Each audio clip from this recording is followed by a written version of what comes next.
looking for is that oppositional structure. So it's a valid zone. I just wish it was better strength of movement. The strength of movement is pretty weak. That's demand. I mean, it's about as clear as you can get it. And you can just see it's crushing any sort of risk-reward ratio, Jay. Like, look at that. We're right on top of each other, you know? We'll drill down to 15s just to make sure as well. Yeah, there's the oppositional structure. Both valid zones. Too close. We're too close. We have no breathing room here, guys. We need some breathing room. There's demand, 15-minute, 1-hour correlation, came back in at the end. Filters already reacted out. But on the supply side, I mean, that's not a strong impulse. This is all basing, and then this is also very weak. So is this technically a zone? Yes, it's technically a zone. Is it a zone that we would trade? Is this a zone that we would be interested in taking a position on? No. I would not take a position on that zone, even though it is a valid zone. So, similar situation, right? There's nothing tradable for me here where we are right now, price-wise. This one's already been retested there. There's just nothing that I would want to trade there.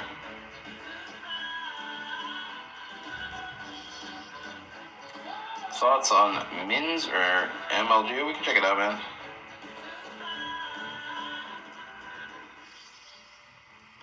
Well, but this is the real question, Jay. Why were you taking this long position?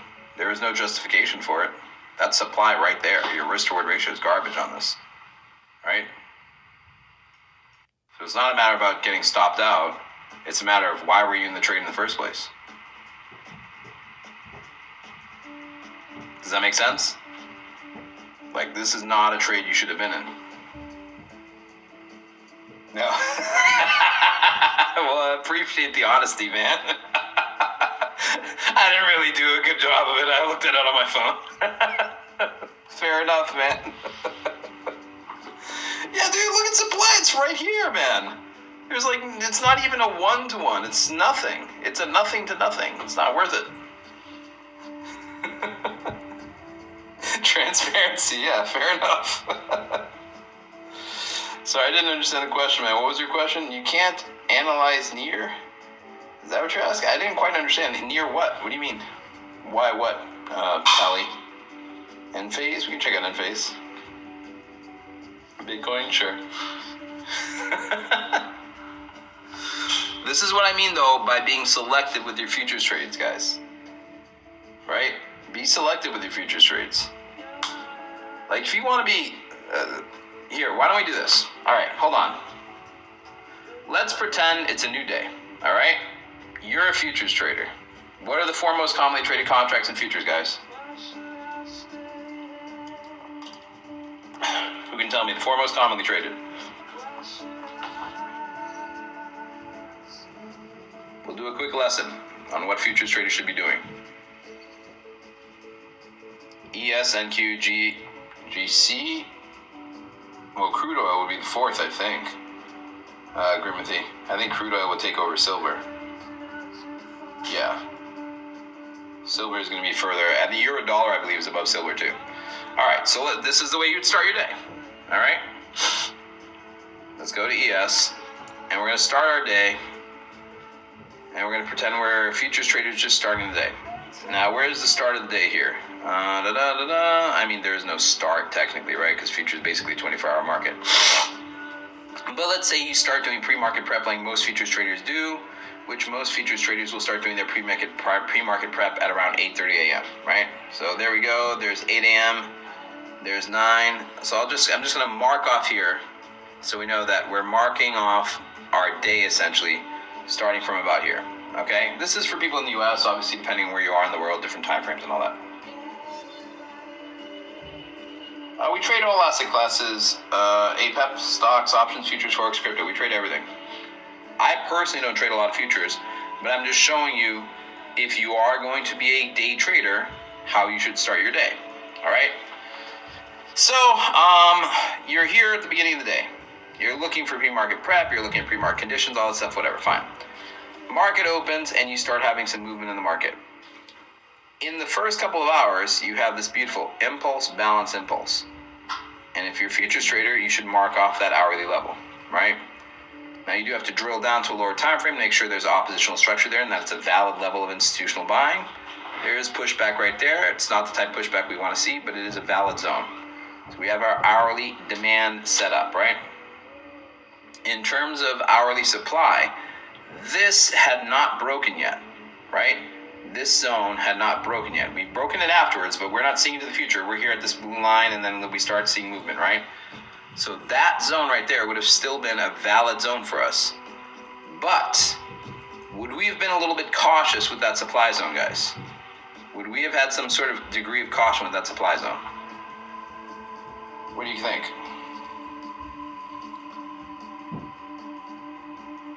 Futures, you're trading mostly commodities, man, and options, you're doing derivatives. They're both, you're trading contracts in both cases. But in options, typically you're trading on derivatives of securities. So like, if you wanted to buy Apple, instead of you buying 100 shares of Apple, you could buy a call contract which controls 100 shares of Apple. So you have the option to trade on securities.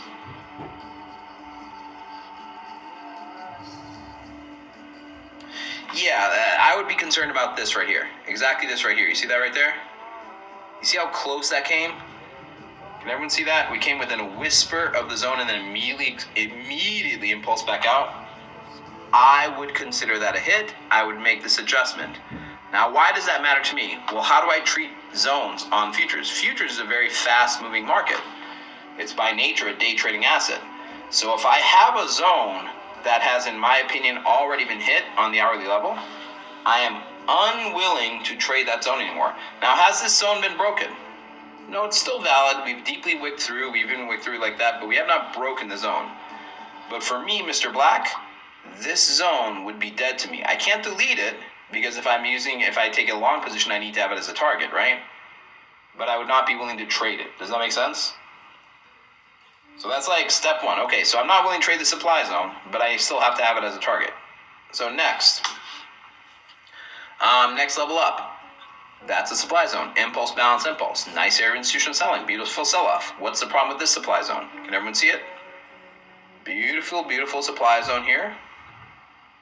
Nice imbalance in order flow. What's my problem with it?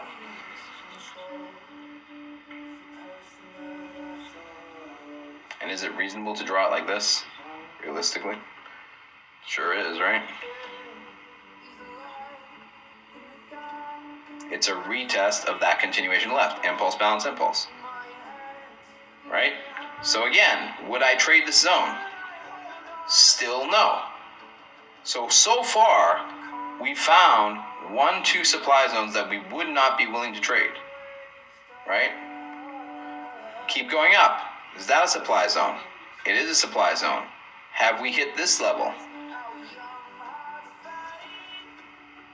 We've wicked into that level as well. So now I have 1, 2, 3 supply zones that I'm unwilling to trade. And this is the first thing I would do. Like if I wanted to seriously day trade futures every day, guys, this is how I would start my day. I'm marking off my levels that I would or would not be willing to trade. Does that make sense to everyone? Because I want to have that higher time frame correlation. As the day progressed, we set up another demand zone here. Am I interested in this demand zone? I'm not interested in the demand zone because it's inside of the supply zone, so I'm not going to take this oppositional structure unless we candle close through, at which point then it becomes a valid potential trade opportunity. And we've actually come back in, but we didn't break through, so it doesn't matter. So this is where I would be. What is my only potentially actionable zone when I'm starting my day here for ES? What's the only one that would potentially be a possible trade opportunity for me right now? The only potential possible trade is going to be on the demand zone.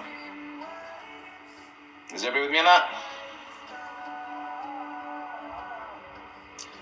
I don't know if you're asking, Christian, or if you're trying to guess if I know stuff or not. Do you want me to explain, or is it just like you're like, you don't know what you're talking about, and blah, blah, blah, and therefore I'm angry? Like, if you want me to explain stuff to you, I can explain stuff to you. Is that the goal with your statement? What's up, Paul? How you doing? This demand? Retest of what? What are you retesting? That's impulse right there.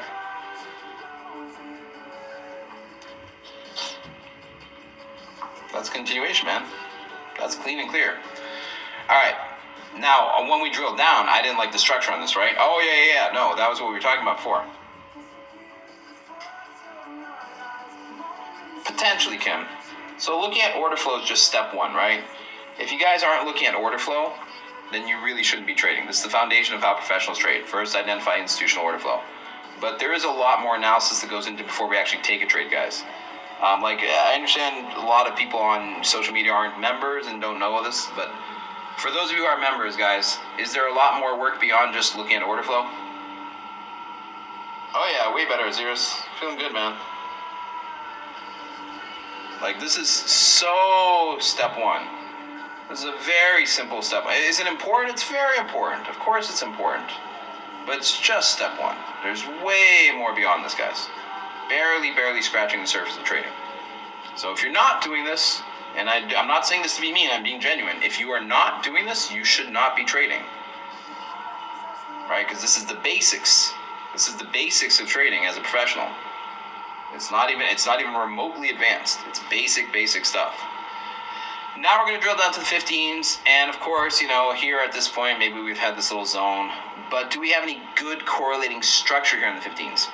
Well, if you look at this zone, not really, right? Yeah, that's a base candle, yeah, it's an impulse candle, but that's not really an impulse out. That's basically base, right? And we actually came back in and hit the zone. So are we really interested in this demand zone now? We've come out, we've come back in, hit the infield orders, popped up, come back in, hit the infield orders, popped up. Am I interested in this demand zone?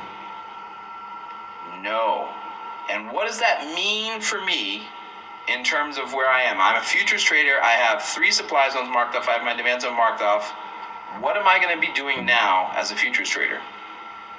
If I was looking at ES, I would mark an alert here at 58.61, and I would mark an alert, and I wouldn't mark above because that's all-time highs. If I wasn't all-time highs, like let's say we just had this supply zone, we didn't have these, I would mark an alert above. And I'd be done.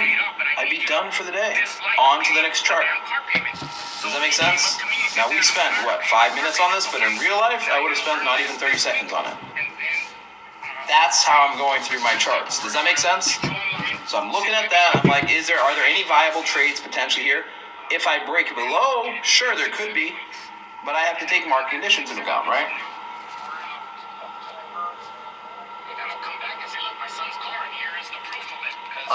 Maybe a Xerus. I might even have a friend of mine who was a hedge fund trader.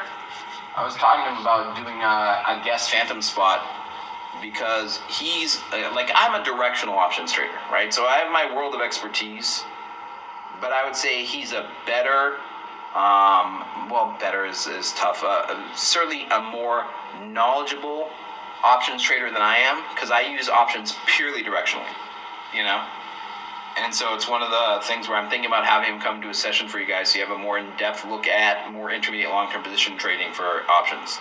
Because I literally just use the leverage. I don't do how Blue does all the price slicing and all that, I don't do any of that. All I care about is pushing out my theta so time decay doesn't eat into my trade.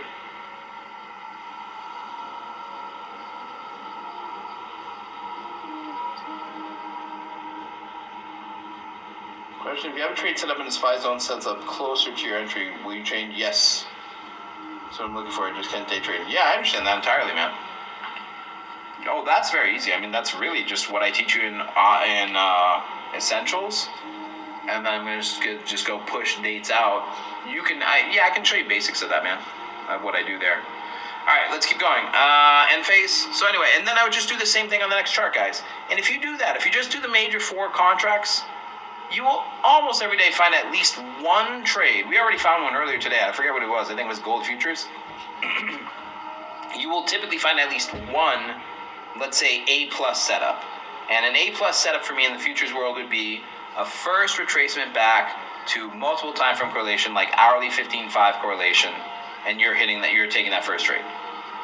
You will usually find at least one, if not 2 of those per day, if you're going and looking at those 4 major contracts. Sometimes more, but at least 1 to 2. Very rare that you don't have at least 1 to 2. And that's the only trade you take. That's it. That's your futures world. If you live in that world of futures trading, you're a successful futures trader. Because those zones very rarely break. Those zones tend to be profitable. And you're limiting yourself in terms of not taking impulsive trades on lower time frame trades, right? You're one and done. So just a little tip for anybody who's trying to maybe pass prop or something like that, I never hope anything, Jay. Why would I care that it pushes past supply? Doesn't matter to me.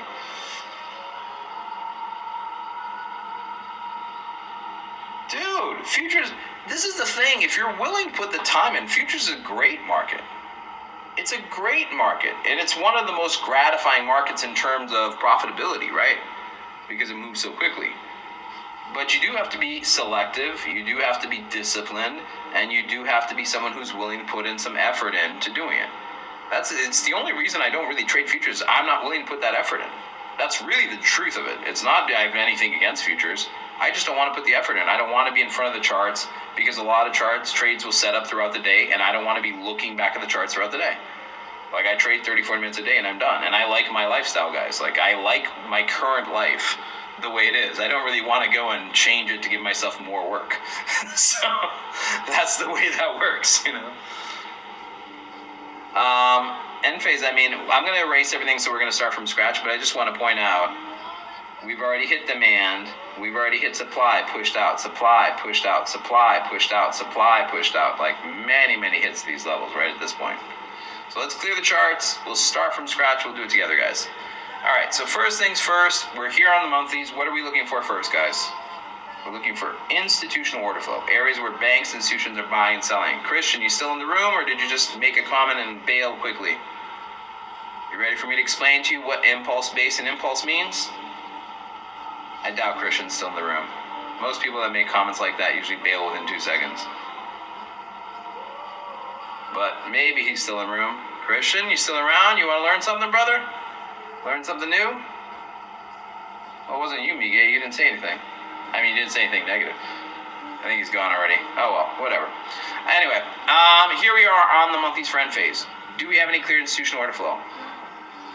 We have a tentative. Yeah, he had to change it. He got study traffic. We have a tentative zone being set up right here. Impulse balance, impulse pair reversal. And if you look, it's a retest of this, right? Which is a retest of this.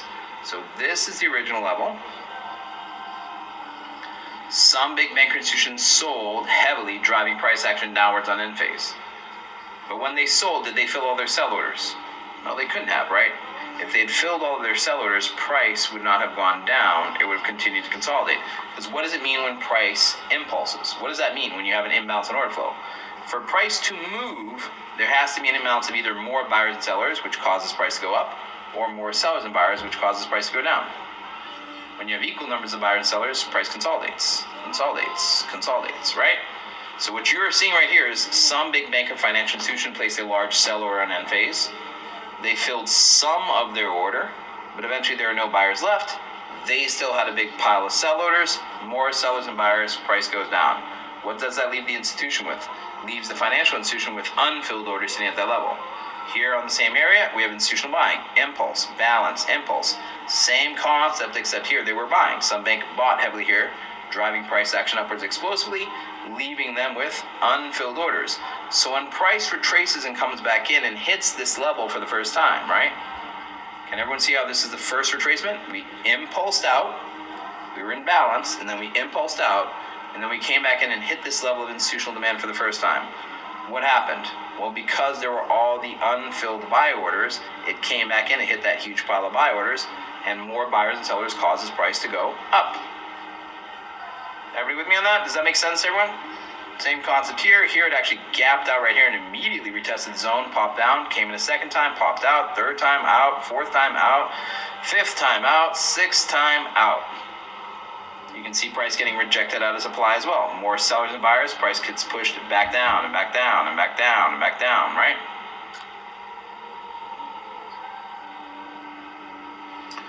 In my experience, G, usually you can find at least one good setup per day per major contract. But if you're going through all 4 major contracts, you should usually find at least 1 or 2 pretty easily without having to spend your entire day there, you know? A lot of futures traders will trade from like 8:30 to 10:30 a.m. Like that'll be their time, more or less, you know, maybe an hour and a half. Because there will usually be setups in those early hours of the day. There's just a lot more movement, you know?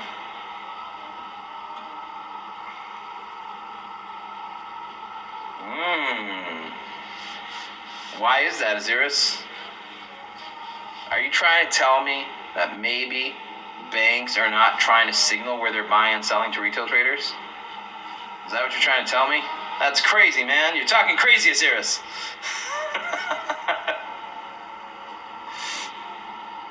What is my opinion on trailing stops? What is the best way to stay in trades past supply? If I have a trailing stop, it's probably going to be on a 1-to-1 drop. So, like, let's just say, I'm trying to think of a good example. The last time I did this at all-time highs was on NVIDIA. So let me see if I can show you that trade. Well, let me finish here with Enphase, and then I'll show you, all right? Just remind me after I'm finished with Enphase, and I'll go show you. Just remind me to go look at NVIDIA trailing stop. Just remind me that, and I'll remember to do it, all right? All right, so here we are on the weeklies on Enphase, and the first thing we want to evaluate on the ITF is what's our trend. What's our trend here in Enphase, guys? Up, down, or sideways?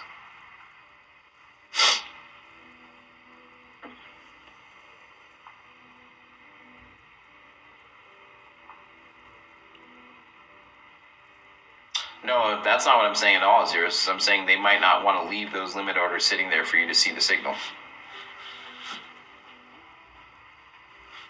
People forget, banks will hide volume from you, right?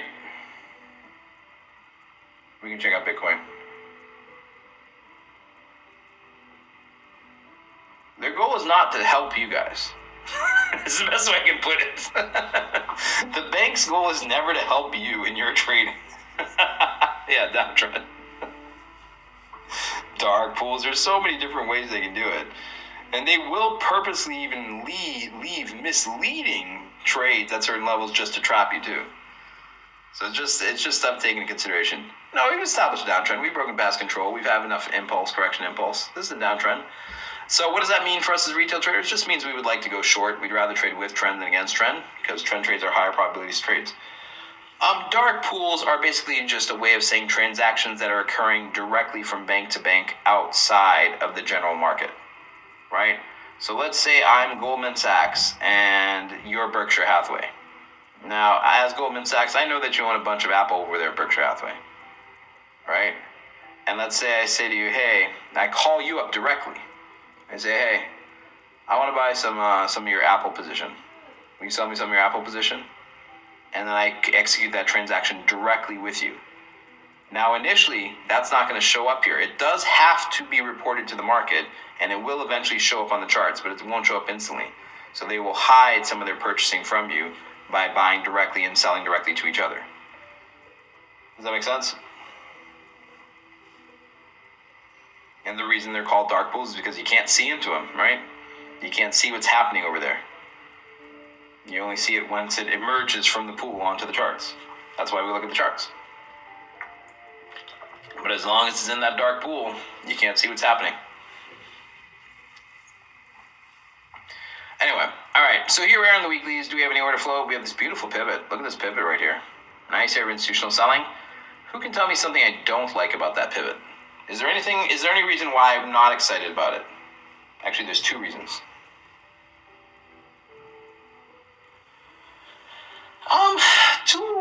Well, I mean, in what sense, Andre? Like, if you work for a major investment firm and you know the company's about to take a large position, you know that is likely to drive price action. But you are not allowed to trade any assets that you trade for the company, right? So, like, when I worked at the investment firm, if I was taking any positions for the company, or if I had researched any assets for the company, I was personally not allowed to trade those assets. Because obviously that would be a huge leg up. Like, if I knew the company I worked in was about to put $200 million into a position on XYZ stock, we know that's creating a sudden imbalance and it's likely going to drive price action upwards, right? So I wasn't allowed to taste it, to trade it. Nor were my friends or family members or whatever. Strength from the zone above, exactly right. Perfect.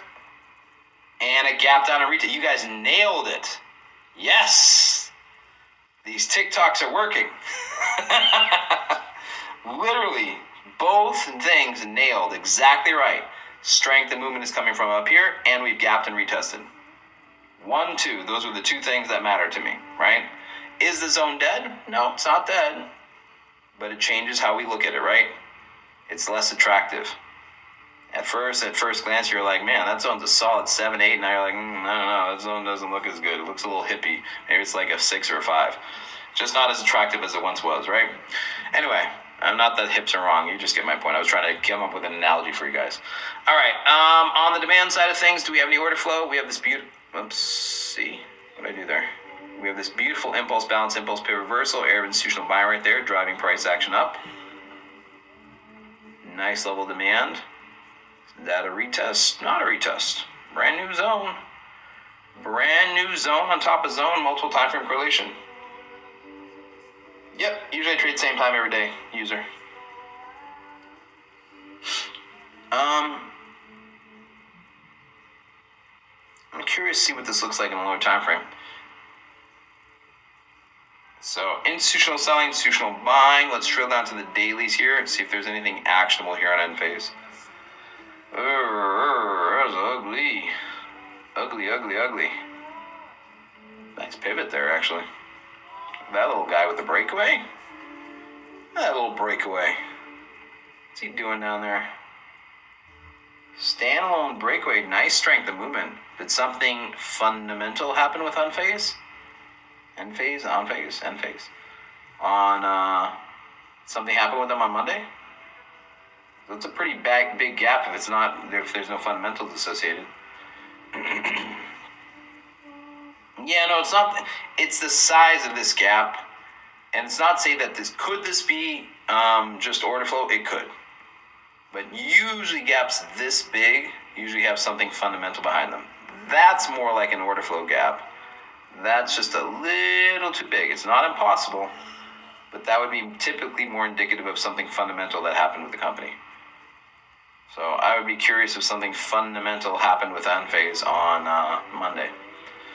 I mean, there's so much. That's a zone. Like, there's no lack of structure here. Zone. Like, there's tons of zones. But this is the one that's closest to current price.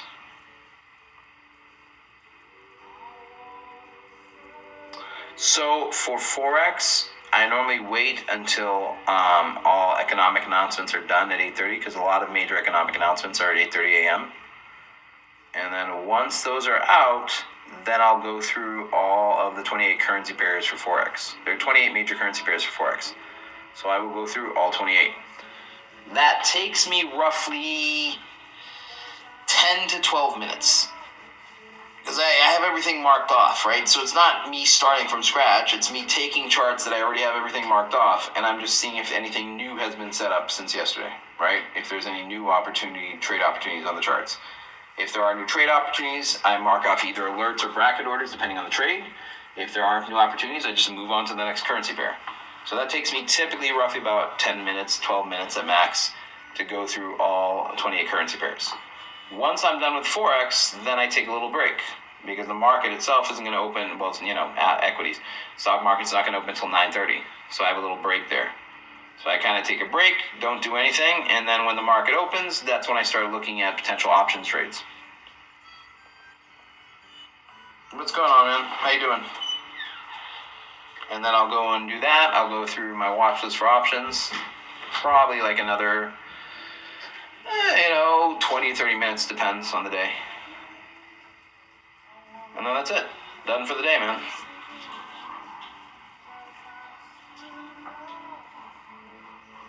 Cool, man. Awesome. All right, so here we are in the dailies for end phase. We have this nice area of institutional demand, and we have this nice area of institutional supply right here, right? Let's see, where's it going? There we go, back to here. And we just came back into the demand zone. Is that the first hit to the demand zone? I think that's the first hit, right? That's pretty close. How close is that? What's the low there? 97, no, the low, 93.52, what's the entry here? 92.90, that's far enough away. I wouldn't count that as a hit. All right, let's get down to the fours here on end phase. And see if there's anything of interest here.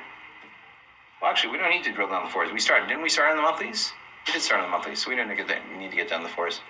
So daily zone. So what's your most actionable trade? That guy. Potential short position at 101. Nice tight structure, good strength of movement. Broke past the opposite again. Breakaway pro gap. I would make sure that there's nothing fundamental causing that move because I still think it looks suspiciously fundamentally driven. Sure, it looks like a fundamental move, but maybe not. But that's your most actionable trade opportunity that you have right now. Get up to that 101, potential opportunity to go short. Good risk to reward ratio as well.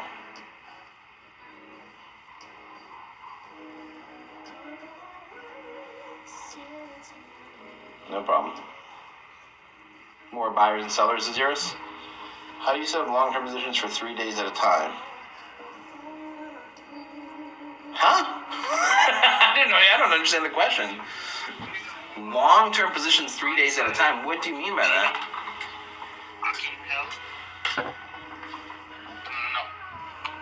Like if you only look at the charts once every 3 days? Is that what you're saying? I have stocks in my portfolio, user. So long-term positioning is not necessarily buy and hold. Does that make sense? So like I have positions that I'm willing to hold long-term, but I do have specific targets for them. Like I still have risk management, I still have entry prices that I was willing to enter, and I have specific profit targets. Does that make sense? So even though I'd be willing to hold those positions long-term, I do have specific places where I will be getting out and taking profit. Like it's not just buy and hold and cross your fingers that it keeps going. I literally sort, it doesn't change much day-to-day, Business Guru, but I literally sort by the stocks that have the most volume and most liquidity. So my watch list doesn't really change a lot day-to-day.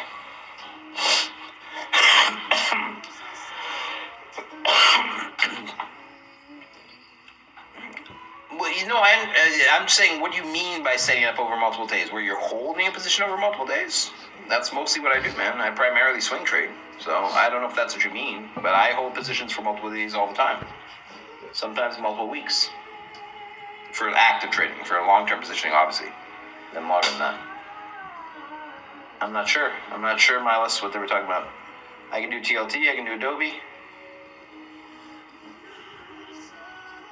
Really, the time frames we're looking at here, man, these would all be swing trades.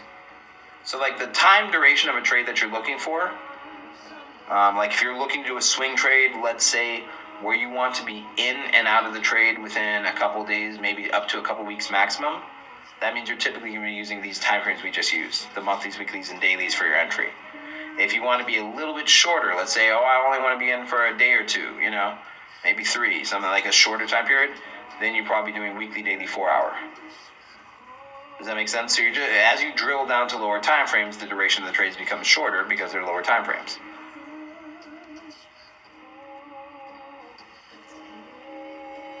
Cool, man. Awesome. Yeah, business. So it's pretty standard fare for most Forex traders because it's only 28 currency pairs. It's not like it's an overwhelming number, Are you getting in on a specific handle when it gets to one of your zones? I'd be wanting to enter in this case, assuming if price retraces back and still gives me a favorable risk-reward ratio, I'd be wanting to place my entry right at the 101. So I wouldn't need to necessarily wait for it to get back there. I would just settle them in order. But because we're so far away from it, I have to see if price comes back first of all, right? But if it does come back, I have to see how it comes back. Because if we set up a demand zone on the way back, well, that's going to kill my risk-reward ratio depending on where it's located. NVIDIA all-time highs, that's right. All right, let me do that. What's up, Saucy? How you doing? NVIDIA all-time highs, trailing stop. Let's see if I can remember. It wasn't this one, because that was the most recent one. So it wasn't that one. Maybe this one? If I zoom out, I can see if it is. Yeah, I think that's it. That was at the time all-time highs, right? After this earnings report. Is that it? Is that the one we took? I honestly don't remember. It might be. Or it might have been. No, it definitely has to be that one. No, so that is it. Okay. So we took this trade here. And let me see if I can find the original zone structure, because now I have to figure that out. That's the part that's confusing me. I'm not seeing where the zone is. What was the date for that again? May something? Oh, there it is.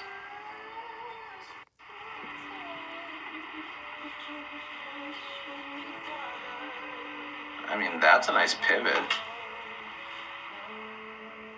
Oh, that's why it hit it. Now I get it. It hit the pivot before. So we were in from here. Okay. At least I know why I was in the trade. I'm like, where the hell did I get this trade from? So anyway, took this trade long. And what I did on this trade is we were approaching all-time highs, right? So I took profit along the way. And I took the size of the zone, 91.81. But once I had locked in my further target, which I wanted to lock in at least 3-1, I left runners going, and I left runners going with a trailing stop of a 1-to-1. Does that make sense? So I was still giving it room to move because my stop loss, I still included ATR in the stop loss. I don't remember what the ATR was, but there's a little extra buffer there. But whatever the size of my original zone was, that was my trailing stop. And so I ended up getting stopped out, I think, when this happened. So like it was a good trade because we made this, and then when it came back in, it stopped out on that pullback, I believe. And that was it. So what does that mean? That means I didn't get any of that, right?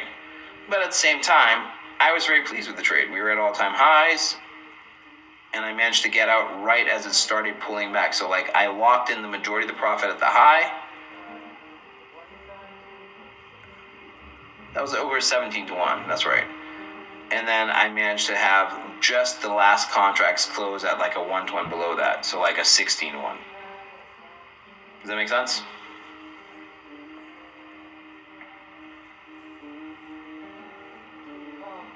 When skating, nice. Like roller skating or ice skating? Are you starting your back testing from the emergency? Same size tails up and down, basically. Oh, sorry. I'm sorry, I'm trying to understand the question, Insomniac. Are you starting your back testing from the emergent? Did you mean emoji? Same size? I'm just not understanding what you mean. Like, I don't understand what you're asking me, brother. I'm sorry, man. Your words are confusing me. What do you think will happen with TMS? I have no idea. Roller skating? So I am flat-footed, Saucy, which means anytime I go ice skating or rollerblading, it hurts my feet tremendously after a short period of time.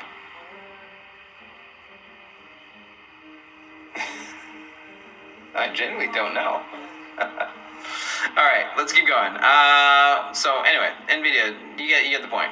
That was how I calculate my trailing stop. What's the next one? You guys had asked for more. It doesn't hurt your feet? Oh, it crushes my feet. I never realized how bad being flat-footed was until I went on an extremely, extremely long hike through the mountains with my friends. And at the end of the day, my feet, like where people have arches normally, were all bruised. And I didn't even know that was a thing. Like that had never happened to me in an entire life of playing basketball and stuff. I'd never had that happen.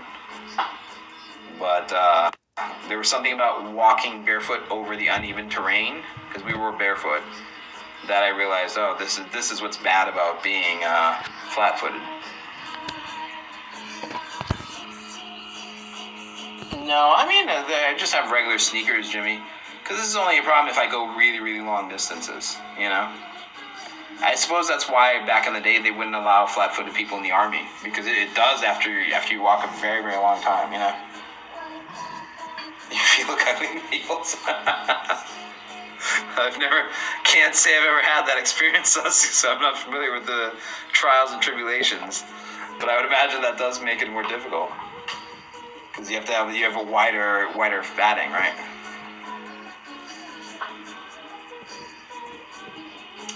Do you mean doji, not emoji? Oh, that would make more sense, Bob. That would make a lot more sense. I should have thought of that myself. I didn't even think about it. Doji makes a lot more sense than emoji. That is probably what you're saying, right, man? All right, let's clear the charts. Start from scratch here on TLT.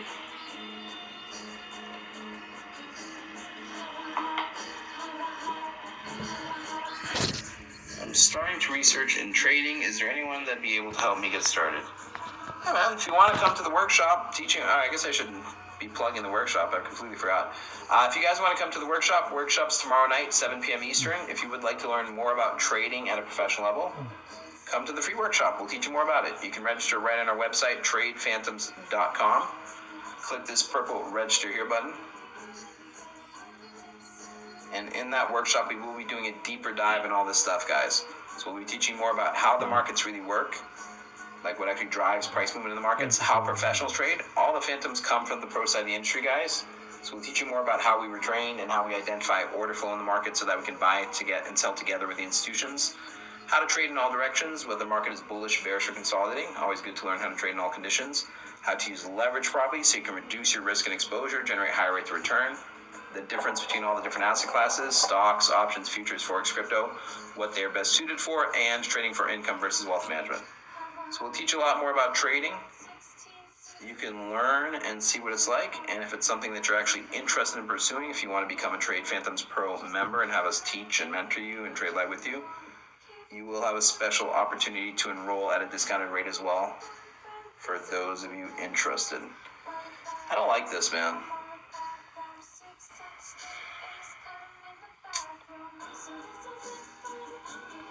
I really don't like it. I would like to do just that, but you could do that. But I mean, what's the point of even taking a trade if you do that? Well, it is what it is. Supply side, I don't think this is broken. Not broken, still valid. Deeply beat up, right? Look at that. Some banks sold, driving price action down, came back in, hit the infield sellers, popped out, came back in, popped out, and both times wicked right through. So really beat up there on the sell side. Not giving us a lot of breathing room here on the monthlies. Let's drill down to the weeklies.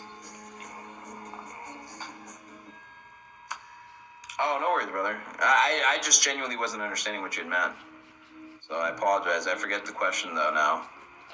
Something about, were you asking how I'm drawing the zones? Is that what you're asking me? I'm guessing, like, from the way you phrased and you were talking about the doji candles, I'm guessing you're asking about how I was drawing zones. Is that correct? You said gap to gap or something. If that's what you're asking me, then that's very easy to explain.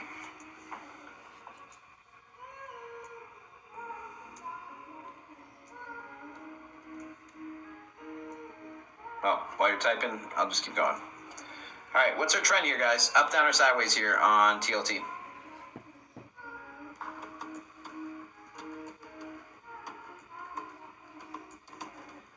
Tesla and the Qs. Cool.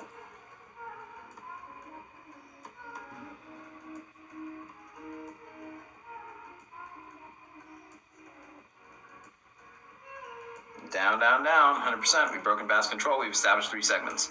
So what does that mean for us? It just means we'd rather go short than long. In terms of structure, Insomniac, so this is what I'm looking for. I'm looking for impulse, balance, impulse. That's the structure I'm looking for. So think about this in terms of price action. Think about what was happening here. Sellers were in control, pushing price action down, right? It even gapped down here at the end. So down, down, down, down, down, down, down. Sellers driving price action down, right? Bears in control. Bears were in the driver's seat. Suddenly, they stopped, right? Bears are coming down, and then they just get stopped dead in their tracks. They met this area of hesitation, where for a brief period of time, buyers were buying and sellers were selling and price wasn't moving. Right, that's what the small body doji candle represents. It represents balance. Buyers are buying, sellers selling, price is not moving. Both buyers and sellers are comfortable with price. But eventually, there are so many more sell orders and buy orders here that every single buyer that was existent at this price point is eliminated, is exhausted. We killed all buyers at that price point, and all we have left is this big pile of sell orders. And if I have an imbalance in order flow, more sellers than buyers, what does that cause price to do? Causes price to go down, right? Markets move by the law of supply and demand like anything economic in the world. So what you're seeing right here is some bank placed a sell order that drove an imbalance in order flow of more sellers than buyers. They eliminated all buyers and had this imbalance of more sellers and buyers driving price action down. Why do we care? Because that means there's a high probability of unfilled orders sitting at this level, because if they'd filled all of their orders, price wouldn't have gone down. It would have continued to consolidate. So the fact that we have the impulse indicates an imbalance in order flow, indicating a higher probability of unfilled orders sitting at that level. On the buy side, I'm doing the same concept, except I'm looking for impulses that end in rallies at the end. So here I have it. Impulse, balance, impulse, pivot, reversal. Area of institutional buying right here. And we're going to mark that green for demand. So Sunbank bought heavily here, driving price action upwards explosively, leaving behind unfilled orders at this level to the point that it's come back and hit it once, popped up, come back and hit a second time, popped up. In terms of how I'm drawing, I'm looking for the structure of impulse, balance, impulse, but then I'm drawing from the bottom of the lowest wick to the top of the highest body of the basing areas for demand, and the top of the highest wick to the bottom of the lowest body of the basing candles for supply. Cool.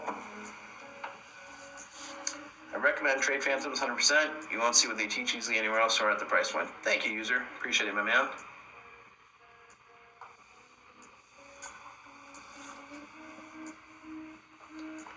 So, there we go. We got our weeklies. Let's drill down to the dailies. This is where we're going to look for an actionable trade.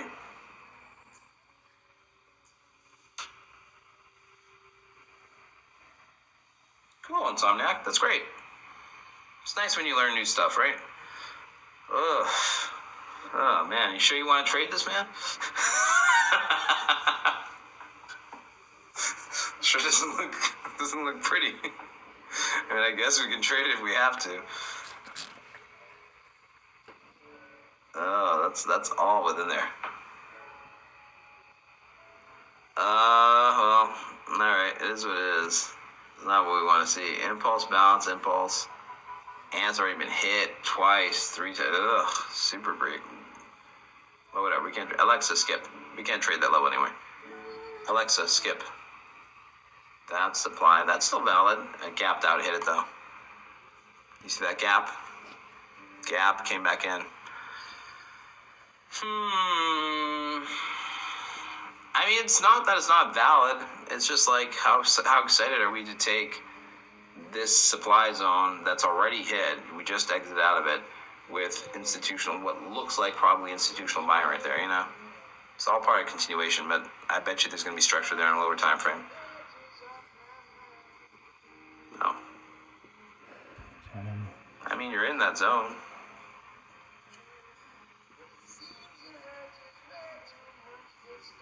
It's already hit. Didn't get a lot of reaction off of this one. Isn't that interesting? Like it hit and it backed out, and then but didn't give a very big reaction. Then it actually impulsed through. That's interesting. That's a very weak imbalance. I mean, it wasn't a huge impulse, but then it became a bigger impulse. You'd think you would have gotten a little bit more reaction. I guess there were a lot more sellers here than it looked like. Either way, I'm just gonna look at this on the fours just to make sure. But nothing that really looks good, right? That doesn't look better. Down to the hourlies. Yeah, that's not what we want to see. Okay. So, no to this short because there's something going on here. That's not of interest to us. This potential short position up here at the 97.36, that's a potential opportunity. This one's too beat up. It's nicer multiple time frame correlation, but that's your better bet. Since it did gap and hit in, I would only treat this as a zone entry. If it's counter trend, confirmation. And then for the demand, this already hit, already exited. That was your first retracement back to multiple time frame correlation. If you were going to take that trade, that was the time to take it. Like realistically, if you were taking that trade, you should have taken profit already, because you should have taken profit here at the supply. So nothing more to do there, brother. I appreciate you so much. We'll see you tomorrow on the workshop. Sounds good, man. Have a good night. Thank you, Davey. Appreciate it.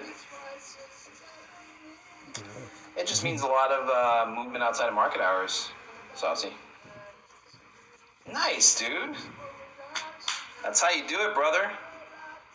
You got right in at the level. What more could you ask for, man?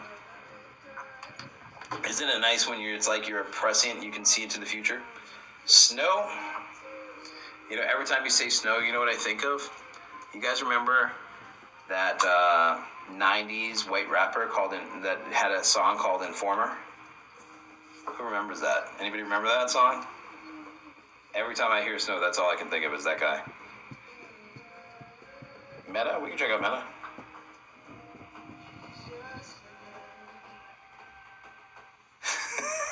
Can I sing it?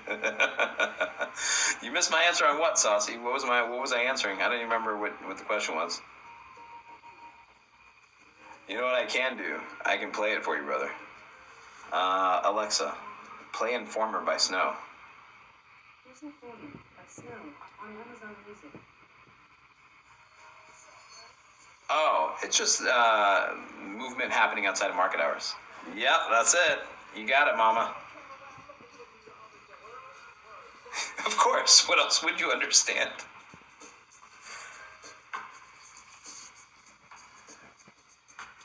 Get ready for some exciting 90s hip-hop, guys.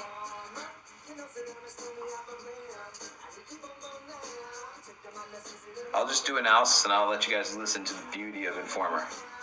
Let's clear the charts, start from scratch.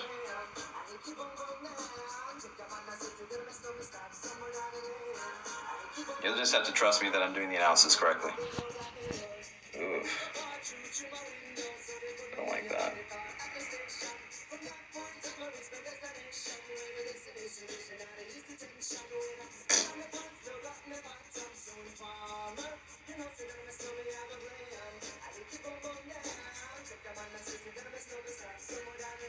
We're looking at snow, man. We're looking at snow and listening to snow.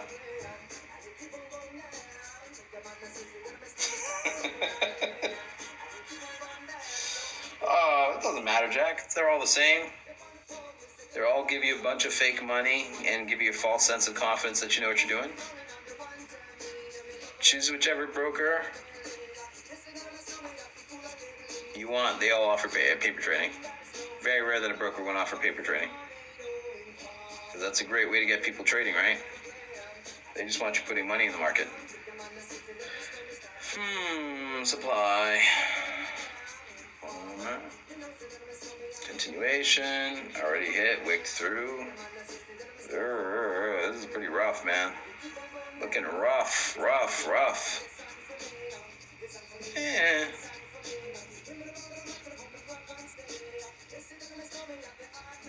Mess. That looks messy, doesn't it? Oh, that's what it is. Down dailies. Correlating.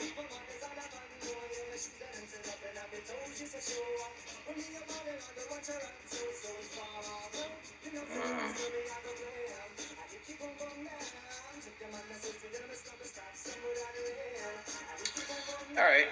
Potential long here at 114.42. That's your best bet right now. I don't like that. You want the full experience of paper trading? And doing so. I missed that part, man.